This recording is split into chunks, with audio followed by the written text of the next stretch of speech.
Welcome back to Rural Homesteader. I just wanted to quickly go over a tip over how to store your seeds as they're going into the fall, and just kind of help organize and prepare for the next year. So stay with us. So this is a tip that I have got off of the Mother Earth News magazine, the summer 2020 edition. It was also featured in another YouTuber site called Epic Gardening, which I will post the link below for you can check out that site. So, if you are like me who just kind of collect seeds throughout the year and you have several, you kind of want to get a stockpile or given, I have family members too that they'll buy a ton of seeds to get their garden going, and then when they're done, they don't want to keep them, so they'll just get rid of them. So I said, well, if you're getting rid of them, give them to me, because they don't last just 1 year. There are several seeds that last 2 years, 5 years, 10 years. It just depends on how you store them. So I try to keep a little in case, in case like this year, there was in some states hard to find seeds. They just quit selling them because they weren't considered a necessary product. So I have, like I said, seeds just in bags that kind of go around.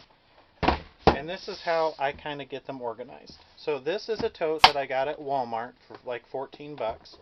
It's a like a photo or index card organizing. You get them in different shape, size containers. I like these because I can fit more together and I can label them.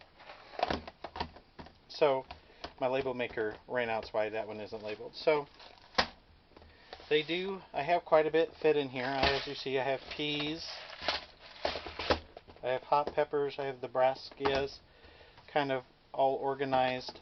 So because some of them are like, I can plant, beans still, and lettuce and spinach, some things that don't really take a long time, I can still plant those this fall.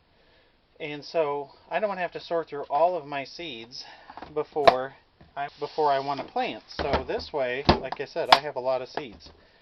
So I can go through and just go through and double check which ones I have and which ones I'm running low on. See, like my fava beans, I only have like 50 fava beans. So that way it helps me know what I need to order. It helps me organize and plant, and it helps me kind of gauge how to set up my garden for next fall. And it saves a lot of time. If I want to plant, I don't have to take my box or tote of seeds out. I can just go grab my pole beans and my bush beans and go plant them. So again, this is just a quick little organizing tip. I would encourage you to try it. It does help kind of keep everything a lot more organized and less clutter, less stressful, and it just works great. So I hope somebody can get some use out of that tip, and follow us on the next episode of Rural Homesteader. Thanks.